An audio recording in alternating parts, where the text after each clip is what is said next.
Well, shit. I guess I need. I guess I need a voice actor for Vanessa. Ethan. Don't worry. Here, I can find someone. And I did. Although a year and a half later after this recording. Yeah, the recording is that old. And yes, this is before the game itself got voice actors. Please welcome this video's Vanessa, Lina Senor. I think that's how you pronounce it. You can find them right here. And you know what? Everybody in this video, you can find right here. Anyway, enjoy the video. Ethan, wake up. No sleeping on the job. I jolt awake, a bright light in my eyes, and someone's hand on my shoulder. While I block it out with my arm, Vanessa finally turns off her flashlight and lightly scoffs in annoyance.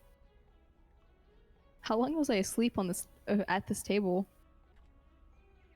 Lowering my arm, I have a small toolbox in front of me, and my phone is resting where I had my head laying down. Its shape is probably imprinted on my face right now. Good lord. Ethan, when was the last time you slept? I don't know. Vanessa sighs. Whatever. No one's here but us anyway. I'll keep quiet if you just do your job, alright? Yeah, sure. Alright, get to it. Vanessa walks off as I stand up and stretch, feeling my joints pop when I raise my arms above my head. Deciding not to waste any more time, I pick up my toolbox and phone before heading through the massive doors leading into the daycare. The daycare's bright lights and rainbow colors are practically blinding compared to the rest of the Pizzaplex. Or maybe I just haven't fully woken up yet. Time to get this over with. I open up a panel behind the desk and cringe at the mess of wires in the wall. As much as I wish I could, I can't rush through this. I'll have to deal with each generator one at a time. Whatever. If it means I get to sleep sooner, I'll do it. Okay. This game has actually games. Oh god, actual gameplay. Actual gameplay. Terrifying. Let's go. Let's see. Where's Jesus one? Christ. Yeah. Die. Yeah. And there's this fourth one. Standing back up, I stretch again, palms on my back as I let out a tired sigh. That is, until I hear the faint sound of what I think are gears and other mechanical bits turning, followed by something landing in the ball pit near the back. I'm pretty sure it's just the daycare attendant. After all, they should be the only other thing in here, and the small stage leading into the room is directly above the ball pit. Not that I know a lot about them, the staff hasn't said much. And since I'm still new here, I haven't even met them yet, nor have I met the other animatronics like the Glamrocks or DJ. Most of the robots I've gotten acquainted with have been the staff bots all over the building. I start walking to the ball pit, scanning it for signs of movement as I stand on the edge. That is, until... Oh, hey there, friend! I don't remember seeing you around! Are you new? something or someone jumps up in front of me and I'm suddenly lifted off the ground. Before I can even answer, I notice his eyes turn a light blue color, scanning me. I'm stunned into silence, staring at the robot in front of me as he steps out of the ball pit, holding me from underneath my arms as if I weigh nothing. Yeah? Oh, that's so fun! It's not every day I get to see a new member of staff here. Gets pretty empty when all the kids go home, you know? I'll definitely have to get used to how energetic this guy seems. He finally sets me back down, making sure I'm able to stand on both feet before letting go. Thanks, and yeah, I'm new here. Just finishing up my first week, actually. Oh, and how's that been? Good, I hope? Yeah, it's gone pretty smoothly so far. I start walking back to the desk, but the tall robot decides to follow me. By the way, could you tell me your preferred name? My name's Sun, but people come up with all sorts of nicknames. Like Sunny, Sunray, Sundew. The kids even call me Sundrop, like the candy. Oh, not gonna lie, I thought your name was Sundrop until now. Oh, that's fine. A lot of people do that, and the name kinda stuck over time, which is fine by me. Cool. My preferred name is Ethan, by the way. Well, it's great to meet you, Ethan. I can't help but smile a bit. But duty calls, so I make my way to one of the computers on the desk. I can faintly see his face reflected on the screen as he watches what I'm doing. What you need the light off for? I have to test all the generators in here to make sure they're working. Whoever messed with them last time left a mess, so I have to do it one at a time. Uh-huh. Considering how wordy he's been so far, such a short answer tells me something's up. Then again, I just met the guy. I could be overanalyzing. Something wrong? Oh, I just noticed how tired you look, that's all. That's all. I'll be right back. Gonna get something for ya. Just something to help carry you through the night. Judging by how many wires and generators you have to deal with, I have the feeling you might be here for a while. Fair enough. Sun smiles before walking off somewhere. I put in the command to turn off the power in the daycare. The music, once playing from the speakers on the ceiling, comes to a halt, silence blanketing over the massive daycare as the computer screens become my only light source. Removing my flashlight from my belt, I turn it on as I start making my way towards the play structures, since that's where the generators are located, for some reason. It's eerily quiet as I try finding the structure with the first generator. The lack of true ambience forces my footsteps to echo. The glowing red light of one of the generators enters my sight, so I continue on. Somewhere above me, I hear gears turning. I shine my flashlight towards the ceiling, only to see nothing there. Sun?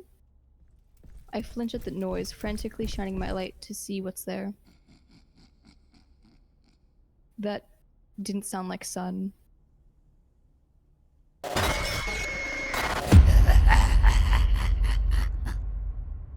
I've dropped my flashlight, and I'm sitting on the ground after stumbling back from being startled. In front of me is the robot I've seen on the Moondrop posters, giggling hysterically. He seems proud of himself. I sigh, pick up my flashlight, and get back up to continue what I was doing. Well, if I wasn't awake before, I definitely am now.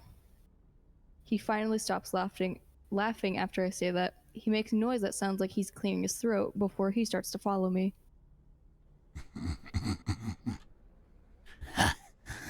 Sorry for the scare. I couldn't help myself. I take the first path into the play structure I see, hoping to find the first generator sooner rather than later. You're going the wrong way. Am I? I turn around and he has his arms crossed as he leans against the structure. Yup. I could lead you to the generator. If that would make you feel better. I think about it for a second. If this guy's anything like Sun, hopefully he actually means what he says. Fine. I crawl back out of the structure and he starts leading me to a different path. He clearly knows his way around since we find the generator rather easily. And there you go.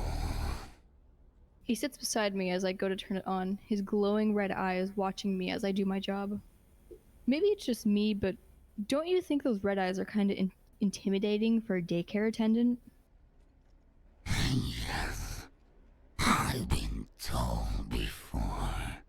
It was a bug that made them look like this. But that's been resolved. The red eyes stuck. But they're not hurting anyone. Fair enough. The red does look kind of cool with the blue and white.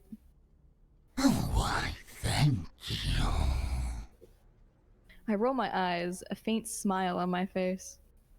Now that I think about it, I never told you my name, did I? I already know. It's Ethan. Oh, did Sun tell you? In a way, we are technically the same. You two do look similar.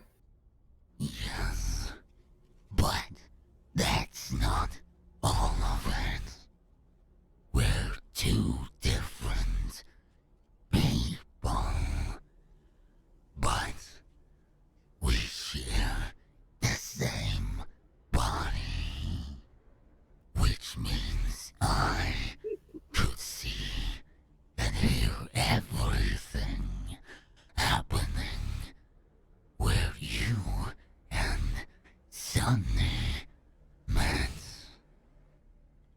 Oh, so does that mean Sun can still see and hear too? Yes, of course. He says hello. Hello. Moon laughs a bit, leaning back against the wall of the structure. I do think we should continue with that job of yours, though. Right, on it. Focusing back on the generator, I flip the switch and watch as the red light on the device turns green. Well, looks like that works. I flip it again before making my way back out of the structure, and I hear Moon following close behind. Standing up straight, I attach my flashlight to my belt before stretching my arms above my head. I sigh, arms dropping back to my sides as I go to turn the lights on from the desk. I hear the lights turn back on and the music of the DayCare start playing as I turn around, and flinch at the sight of Sun already there, smiling brightly. Hello again! Hey, so you two just switch out whenever you need to? Nope. It depends on if the lights are on or not. I'm in charge when they're on, and Mooney's in charge when they're off. I still don't like that he decided to scare you, though. Weirdly enough, the sight of him irritated with his arms crossed is weirdly endearing. Hey, don't worry about that. I'm over it. Sun just pouts, turning his head away from me. I smile at the sight. Why do they keep the generators in there anyway? Don't you think it would be kind of dangerous to keep the generators in the place kids would play in? Oh, well, it's just a temporary thing. They've been kind of out of commission, so thankfully they couldn't hurt anyone anyway. And when exactly are these things getting moved? Sun looks like he's about to respond, but goes silent for a minute. I can literally hear the gears turning in his head. He just shrugs.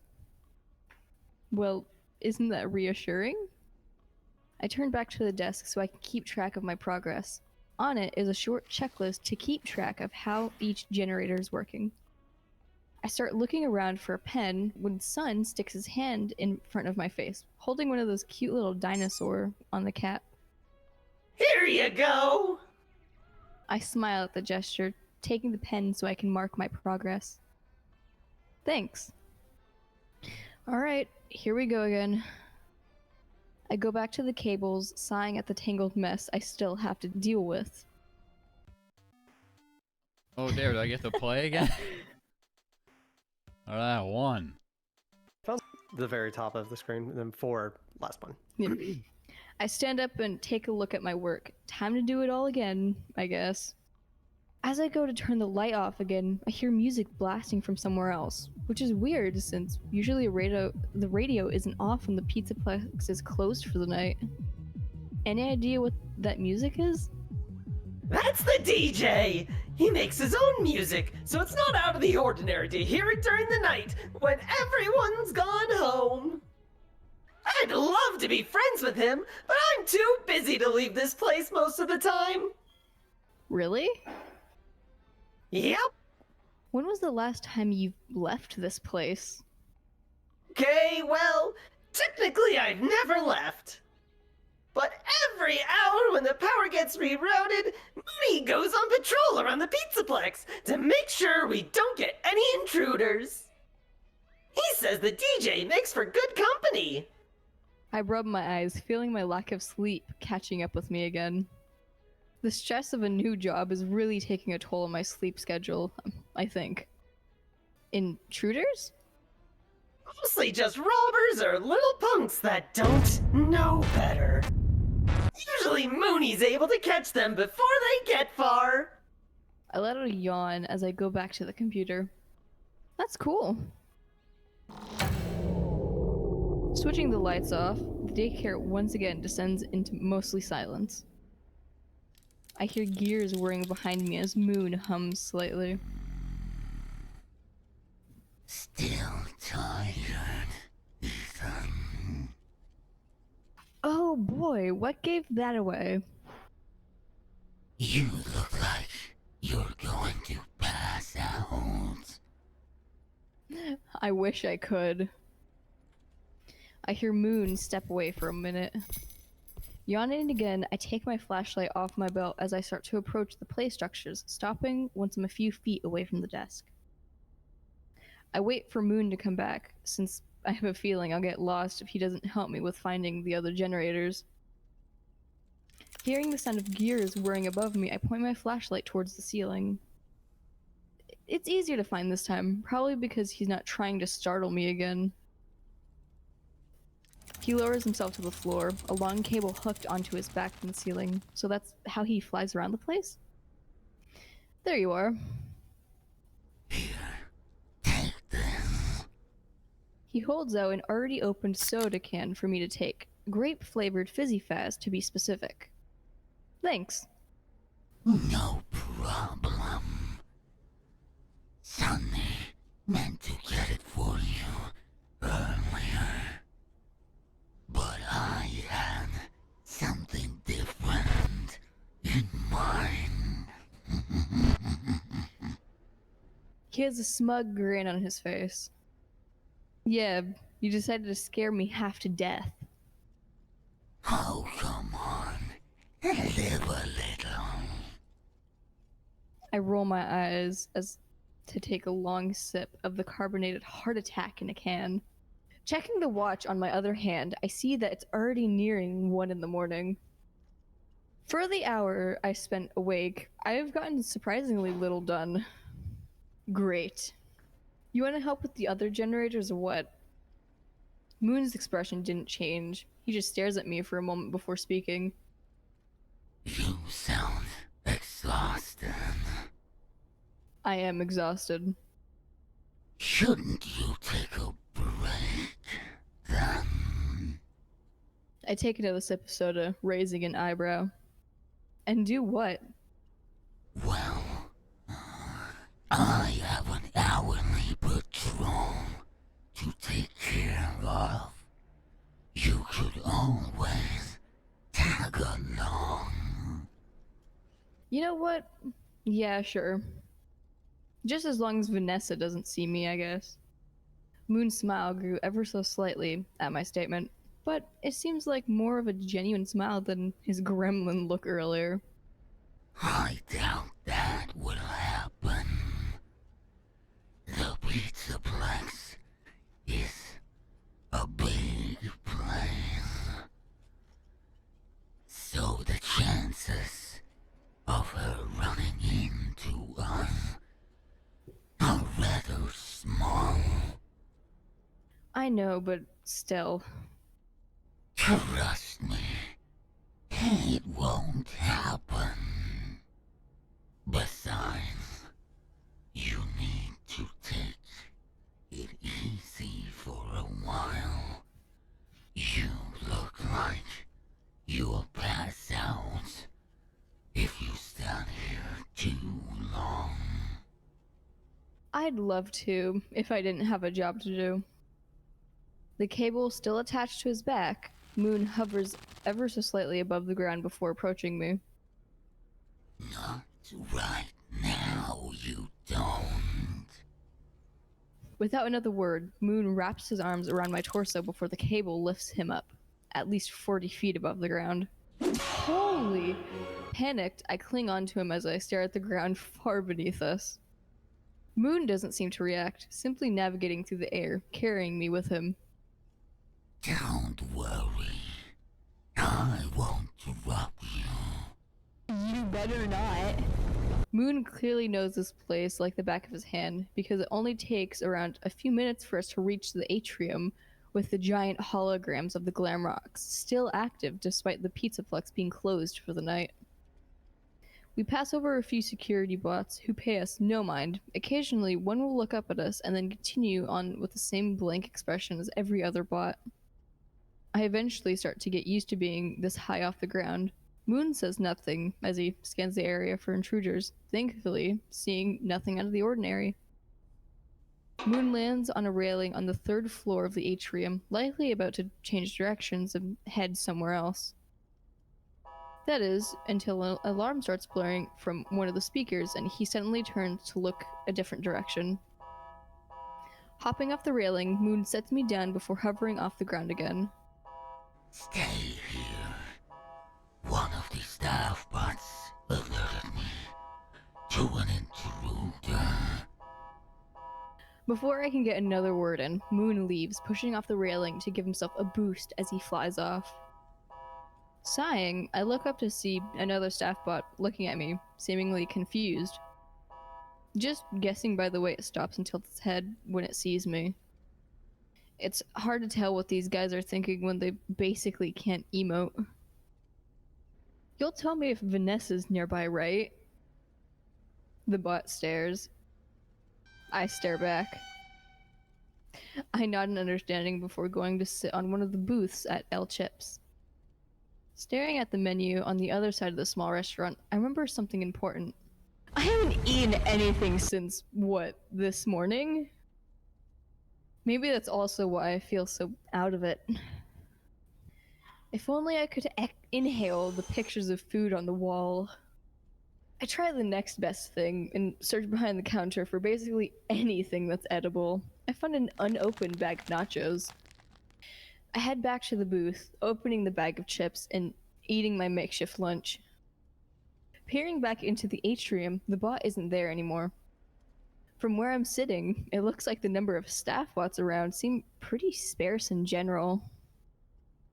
Maybe they're gone to wherever Moon is? Not that I know where he went, anyway. I don't think much of it, simply continuing to fuel up on chips while listening to the droning ambience of the many bright lights in the atrium. Ow! I can feel my ears ringing from the silence. That and the sound of me eating chips alone becomes deafeningly loud. The lack of ambience is almost unbearable. Standing up, I go to throw away the non-empty chip bag, one hand on my head as my vision goes blurry for a moment. Walking back to the railing, I lean against it, looking down and squeezing my eyes shut as I try to quell this nauseating feeling.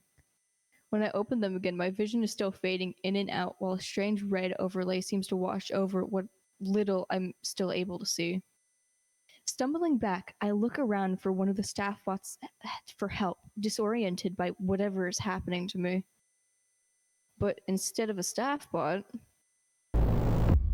what I vaguely see approaching me from the right is a gray humanoid silhouette, and 2 bright red eyes fixated on me.